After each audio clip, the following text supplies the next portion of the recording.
আসসালামু আলাইকুম। শেফাস কুকে সবাইকে স্বাগতম। আশা করি সবাই ভালো আছেন।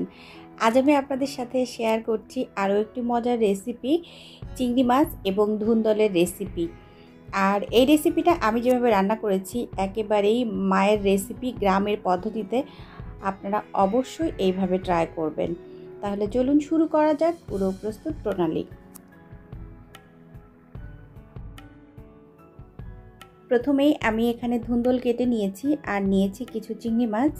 আর চিংড়ি মাছটা ছোট সাইজ থেকে একটু বড় নিয়েছি, আর আমার কাছে এই সাইজের চিংড়ি মাছ দিয়ে তরকারিটা বেশি মজা লাগে, ওজন্য এটা নিয়েছি। এখন চিংড়ি মাছের মধ্যে আমি লবণ এবং হলুদ দিয়ে মাখিয়ে নিচ্ছি। আর চিংড়ি মাছে যদি কারো অ্যালার্জি থাকে তাহলে তো চিংড়ি মাছের পরিবর্তে ডিম দিয়ে রান্না করতে পারেন। তো আমার কিন্তু চিংড়ি মাছে অ্যালার্জি, তারপরেও আমার চিংড়ি মাছ ভালো লাগে। তো আমি যেভাবে কেটেছি ধুন্দলটা আপনারা এভাবেও কাটতে পারেন, লম্বাভাবেও কাটতে পারেন, আপনাদের ইচ্ছা। চলে এসেছি রান্নায়। কড়াই বসিয়ে দিয়েছি। গরম হয়ে যাওয়ার পর এখানে আমি 1 চা চামচ তেল দিয়ে দিয়েছি। আর এখন এই তেলের মধ্যে আমি এখন ফোড়নটা ভাজি করে নিব, সেজন্য আসলে তেলটা কম দিয়েছি। আর আপনারা যখন ফোড়ন ভাজি করবেন তখন কিন্তু তেলের পরিমাণটা একটু কম দিয়ে ভাজি করবেন। তো পেঁয়াজ কুচি দিয়ে দিলাম, এখানে 2টা পেঁয়াজ দিয়েছি। তো পেঁয়াজগুলোকে এখন একটু ভেজে নিচ্ছি। পেঁয়াজ কিন্তু ভাজা হয়ে গিয়েছে। আর এই পর্যায়ে আমি এখানে 1/2 চা চামচ জিরা দিয়ে দিচ্ছি। আর এই রান্নাটা যদি ফোড়ন দিয়ে রান্না করা হয় তাহলে অনেক মজার হয়। তো অনেকের কাছে ফোড়নটা ঝামেলার মনে হয়, কিন্তু আপনারা এইভাবে রান্না করে খেয়ে দেখবেন যে কতটা মজার।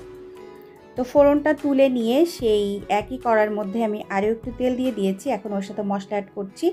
1/2 চা চামচ জিরা বাটা, 1/2 চা চামচ পেঁয়াজ বাটা, 1/2 চা চামচ রসুন বাটা দিয়ে দিয়েছি। আর ফোড়নের তরকারিতে কিন্তু মশলার পরিমাণটা একটু কম দিবেন।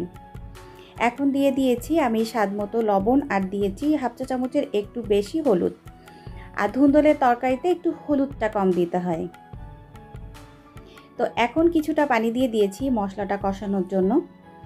তো এখন এই পানিটা শুকানো পর্যন্ত অপেক্ষা করব। আর অবশ্যই মশলাকে ভালো করে কষিয়ে নিয়ে রান্না করবেন, তাহলে দেখবেন যে কোনো রান্নার টেস্ট দ্বিগুণ হয়ে যাবে। তো মশলাটা কষানো হয়ে গিয়েছে। এই পর্যায়ে আমি চিংড়ি মাছগুলো দিয়ে দিলাম। আমি এখানে চিংড়ি মাছ কম দিয়েছি, আপনারা চাইলে আরও দিতে পারেন, যেহেতু আমার একটু অ্যালার্জির সমস্যা। আর আমি এখানে দিয়ে দিয়েছি কয়েকটি কাঁচামরিচ। ঝালটা আপনারা আপনাদের পছন্দ অনুযায়ী দিয়ে নেবেন।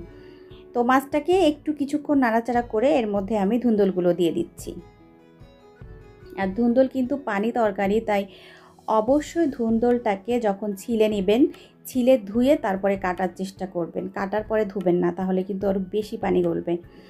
তো এই পর্যায়ে আমি নাড়াচাড়া করছি। নাড়াচাড়া করে আর কি মিশিয়ে নিয়ে ঢেকে দিয়েছি। তো ঢেকে দেওয়ার পরে দেখতে পাচ্ছেন যে কতটা পানি বের হয়েছে। এর মধ্যে কিন্তু আমি এখনও কোনো পানি দেই নাই। তো এভাবে নাড়াচাড়া করে আমি পানিটা শুকিয়ে নিব। আর এই তরকারিতে কিন্তু যেহেতু ঝোল বেশি রাখবো না, তো দেখতে পাচ্ছেন পানিটা শুকিয়ে গেছে। এই পর্যায়ে আমি এখানে 1 কাপ গরম পানি দিয়ে দিলাম, কারণ যেহেতু তরকারিটা প্রায় হয়ে গেছে। তো এই পর্যায়ে কিন্তু নর্মাল পানিটা না দেওয়াই ভালো, এজন্য আমি একটু পানি গরম করে দিয়ে দিয়েছি। আপনারা এইভাবে গরম পানি দিয়ে রান্না করে দেখবেন যে অনেক বেশি মজার হবে। তো বলক উঠে গিয়েছে আর পানিটাও ঝোলটাও কিছুটা কমে গিয়েছে। এই পর্যায়ে আমি একটু নেড়ে চেড়ে দিচ্ছি, দেখলাম যে ঝোলটা কমে গেছে। এখন আমি সেই ফোড়ন বাটাটা দিয়ে দিলাম। ফোড়ন বাটা দিয়ে আসলে চুলার আঁচটা বাড়িয়ে দিবেন, কারণ ফোড়ন বাটা দিয়ে বেশি সময় ধরে জাল করলে ফোড়নের স্মেলটা চলে যায়, থাকে না। ওই জন্য চেষ্টা করবেন যখন ফোড়ন দিবেন তারপরে চুলার আঁচটা বাড়িয়ে, যখন দেখবেন যে পুরোপুরি জাল উঠে গেছে তখন বন্ধ করে দিবেন। তো আমার রান্নাটা কিন্তু অলমোস্ট হয়ে গিয়েছে।